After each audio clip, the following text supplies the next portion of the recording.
Hello student, आप कैसे हैं? ठीक-ठाक हैं? मैं आशा करता हूँ कि आप ठीक हैं और अपनी पढ़ाई-लिखाई अच्छे से करते होंगे। हम लोग का जो क्लास चलते आ रहा था, जो आपने देखा था मुग़ल काल। मुग़ल काल में बाबर चला, बाबर के बाद हुमायूँ का चला। उसके बाद आज हम लोग का जो क्लास चलेगा, वो सूरवंश, जिसमें आपने नाम सुना था शेरशाह सूरी, जो चौसा का युद्ध और कनौज का युद्ध जिसने किया और हुमायूँ को भारत से खदेड़ दिया। उसी जो शेरशाह सूरी यानी सूरवंश का आज हम लोग अध्ययन करेंगे और ऐसे तरीक़ा से करेंगे जिसमें कि हमारे लिए एक कहीं से भी क्वेश्चन आए, तो उसे हम लोग अच्छे तरीक़ा से कर पाएँ। तो चलिए देखा जाए। सबसे पहले हम लोग जानेंगे शेरशाह सूरी को कि यह सूरवंश का था। इसका जो शासन था भारत में, जो सूरवंश का स्थापना हुआ वो 1540 से 1555 था। लेकिन शेरशाह सूरी ने अपना जो शासन चलाया, वह 1540 से 1545 था। तो इसमें हम लोग जो शेरशाह सूरी है, शेरशाह सूरी के हम लोग जीवन परिचय को जानते हुए आगे की ओर इसके द्वारा जो प्रारंभिक संघर्ष क्या था, इसका जो किस प्रकार से अपने बचपन से ही यह एक प्रकार की इसकी सपना था कि हम संपूर्ण भारत का एक शासक बनूं और यह अपने शासक के साथ-साथ यह एक महत्वाकांक्षी था और साथ में यह मुगलों को यह फूटी आँख देखना देखना नहीं चाहता था, ना ही उन्हें पसंद करता था। क्योंकि ये अपने ही कुछ संघर्ष काल में ही अपने अंदर एक दृढ़ संकल्प रख चुका था कि हम मुगल को भारत से खदेड़ कर बाहर भेज दूँगा और वही काम किया था 1540 के कनौज के युद्ध में कि हुमायूँ को भारत से खदेड़ कर बाहर निकाल दिया था, जो कि एक मुगल शासक था। तो हम लोग सबसे पहले इसके जीवन परिचय को जानेंगे कि शेरशाह सूरी की जीवन परिचय क्या रहा। तो उसको हम लोग जानेंगे, जो यहाँ पर हम लोग संग्रह किए हैं, उसके माध्यम से हम लोग देखते हुए आगे की ओर बढ़ेंगे। तो आइए चलिए देखिए जो इसका परिचय यानी प्रारंभिक जीवन में सूरवंश, सबसे पहले इसको देख लीजिए एक नज़र में। सूरवंश 1540 से 55 तक चला है, जैसा कि अभी बताया है और शेरशाह सूरी का जो शासन रहा 1540 से 1545 तक। तो इसका जन्म 1472 में हुआ था। इसके जन्म को लेकर के यहाँ पर 2 प्रकार के कथन दिया गया है।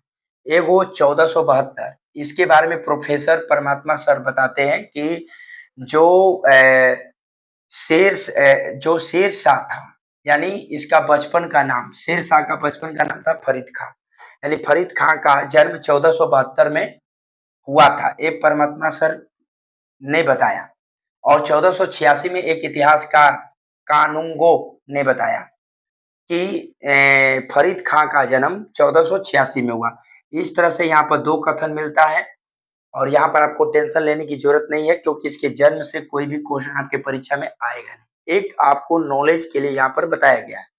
आगे बढ़ते हैं। तो जो शेरशाह सूरी का नाम, बचपन का नाम फरीद खां रहता है, यह अपने पिता जो शेर खां जो था, यानी फरीद खां जो था, इसके जो पिता थे 4 शादियाँ किया था।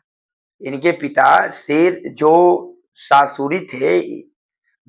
सूरी थे, इनके जो पिता हसन खां थे, वो 4 शादियाँ किए थे, जिनमें से पहले पत्नी का पुत्र शेरशाह सूरी यानी फरीद खां था।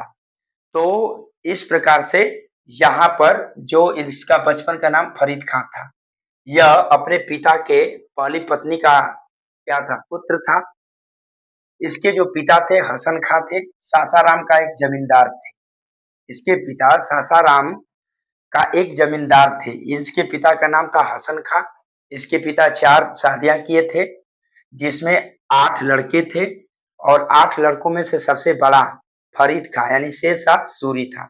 इसके जो पिता थे हसन खां थे, शेर शाह सूरी के चौथी माँ से बहुत ज़्यादा प्यार करते थे और उन्हीं के लड़की-लड़का को बहुत ज़्यादा मानते थे। इस तरह से कहीं न कहीं यदि आपको बात किया जाए फरीद खां और हसन खां के बीच के संबंध का, तो उतने अच्छे नहीं थे। जो कि फरीद खां अपने जो पिता हसन खां से उतना खुश नहीं रहता था, क्योंकि इसकी जो सौतेली जो माँ थी, वो नहीं चाहती थी कि फरीद खां जमींदारी में या जागीरदारी में वो अपने पिता का हाथ बटाए। तो इस तरह से कहीं न कहीं एक इसका संबंध पिता के साथ अच्छा नहीं थे। तो यहाँ पर हम लोग आगे बढ़ते हैं। तो पिता और से फरीद खां के बीच में यदि संबंध देखा जाए, तो प्रारंभ में अच्छा नहीं था। यह अपने पिता से 20 वर्ष के अवस्था में नाराज होकर के यह जौनपुर चला गया था। पिता से नाराज होकर के यह जौनपुर में चला गया था और जौनपुर में जाकर के वहीं से यह अपनी प्रारंभिक शिक्षा अरबी, फारसी के साथ कई भाषाओं में अपने शिक्षा को अध्ययन किया और यहीं पर इसे एक सूबेदार से शिक्षा के उपरांत ही भेंट हो जाता है। एक सूबेदार से भेंट हो जाता है। शिक्षा के दौरान एक सूबेदार से भेंट हो जाता है। सूबेदार का मानना यह था कि जो फरीद खां है, यह एक योग्य है, यानी इसके पास शिक्षा है और यह विद्वान है, यानी ज्ञानी है। तो इसके बारे में सूबेदार ने, फरीद खां के बारे में सूबेदार ने जाकर के फरीद खां यानी हसन खां, शेर शाह सूरी के पिता को जाकर के ये सारी बात बताया, जिससे इसके जो पिता थे, जब सुनते हैं, जब इसके पिता इसके योग्यता के बारे में सुनते हैं, तो फरीद खां को जौनपुर से बुला लेते हैं और बुलाने के बाद उन्होंने अपने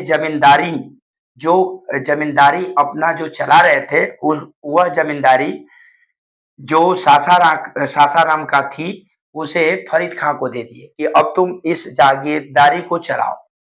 इस तरह से फरीद खां अपने पिता की जो जागीरदारी थी, उसे चलाने में कार्यरत हुआ, लेकिन यह कार्य अधिक समय तक नहीं चला। 1497 से 1598 तक फरीद खां ने अपने पिता का जो जागीरदारी थी, उसे अच्छे तरीका से चलाया।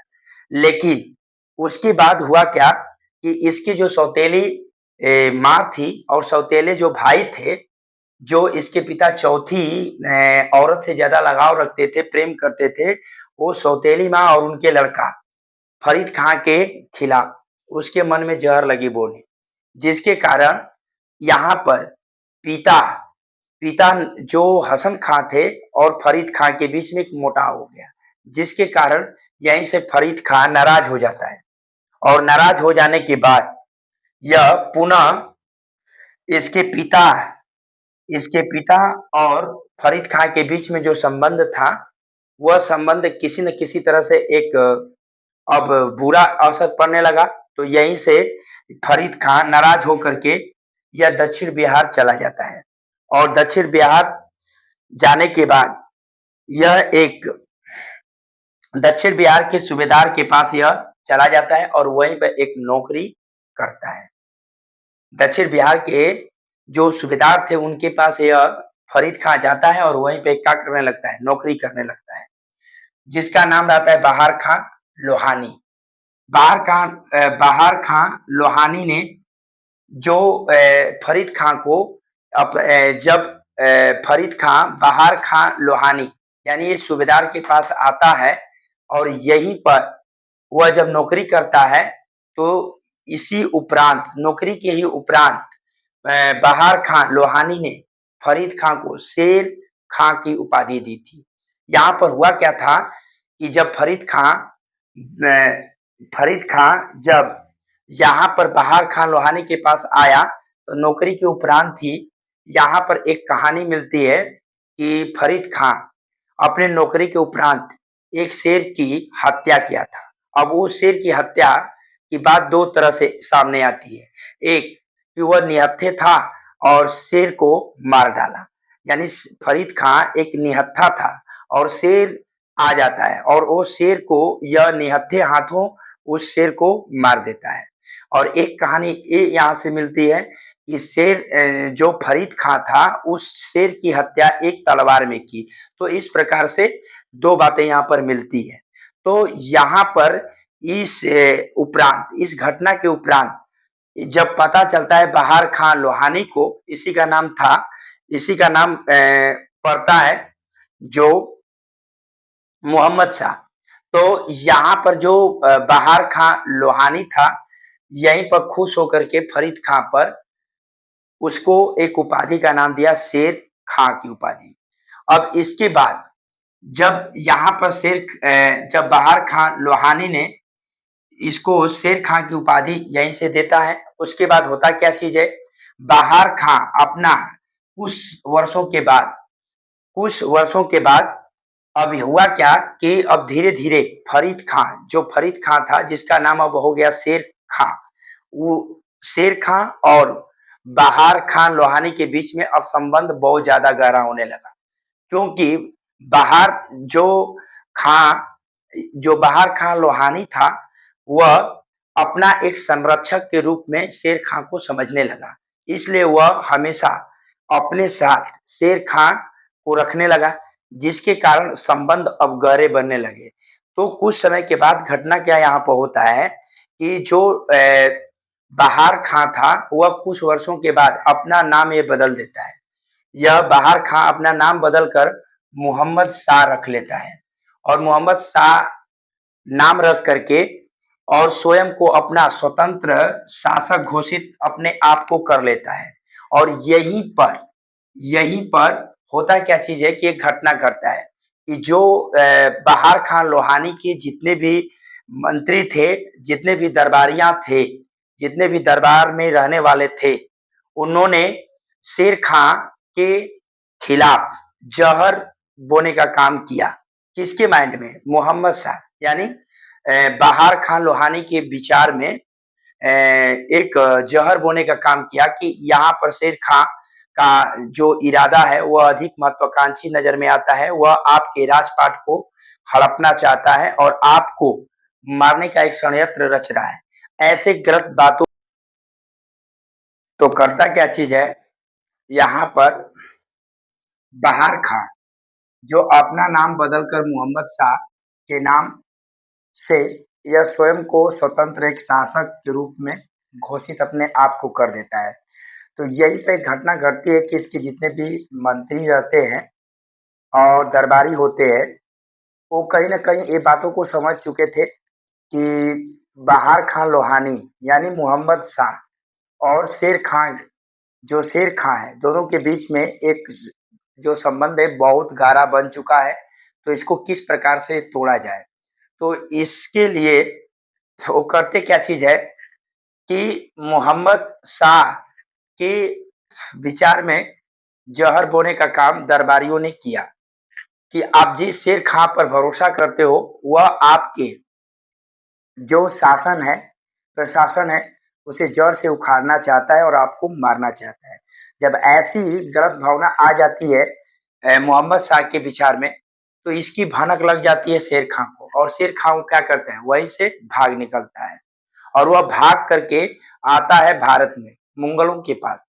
जैसा कि आप जानते हो कि 1526 में भारत में बाबर का आगमन हो गया था, और वह पानीपत का जब लड़ाई जीता था, तो कहीं ना कहीं उसकी एक महत्वाकांक्षाएं और इच्छाएं बहुत ज्यादा थी। वह अपने मन में ठान बैठा था कि हमको समस्त भारत का राजा बनना है, बाबर। तो बाबर ने 1526 का जो युद्ध, पानीपत का युद्ध जीता, उसके बाद खानवा का युद्ध जीता, तो वह संपूर्ण भारत पर वह अपना शासन बनाने के लिए अपने सेना का गठन कई टुकड़ों में करने लगा, जिसके लिए वह एक नए प्रशिक्षण का एक सुचारू रूप से वहां पर प्रशिक्षण देने का कार्य कर रहा था। उसी उपरांत शेर खां भाग करके दक्षिण बिहार से वह बाबर की सेना में आकर के शामिल हो जाता है, और आने के बाद उसने क्या करता है कि आने के बाद जब शामिल हो जाता है, तो बाबर के द्वारा शेर खां जो संपूर्ण भारत में शासन करने का मन ठाना था, उसमें सैनिकों का जो टुकड़ा बना करके उनको तैयार कर रहा था, उस रणनीति को शेर खां बहुत करीबी से देखा और समझा। जो चंदेरी के युद्ध में जो बाबर ने लड़ा था मेदिनी राय से, मालवा के जो शासक थे, उस युद्ध, चंदेरी के युद्ध में जो सैनिकों का प्रशिक्षण बाबर कर रहा था, उस क्रियाविधि को अच्छी तरह से शेर खान समझ गया था। और समझने के बाद वहीं पर इसने एक कथन कहा था।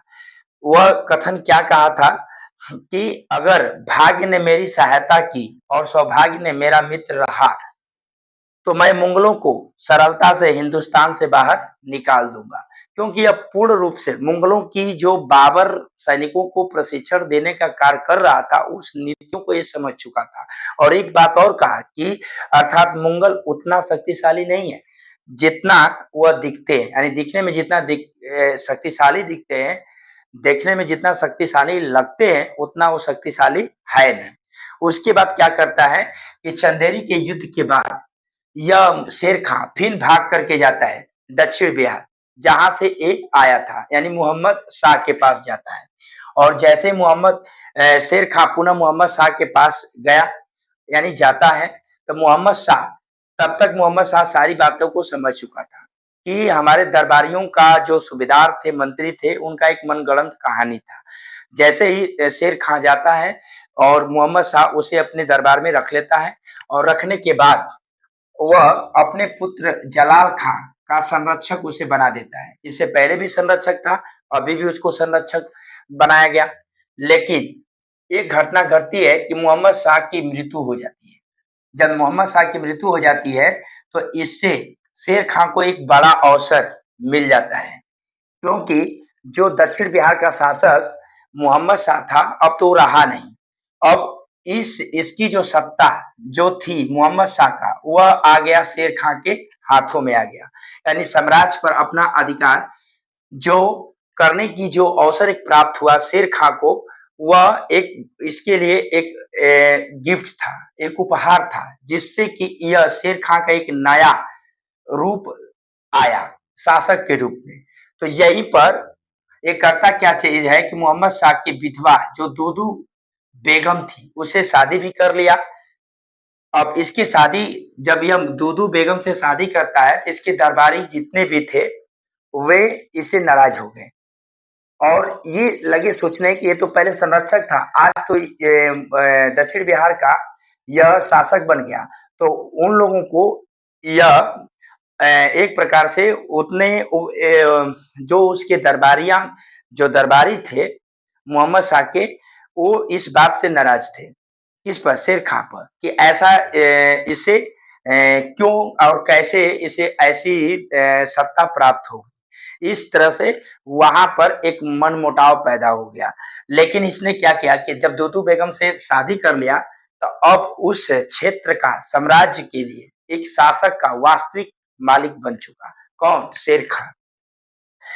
शेर खां वहां का क्या बन जाता है, एक उस सत्ता का एक वास्तविक मालिक बन जाता है।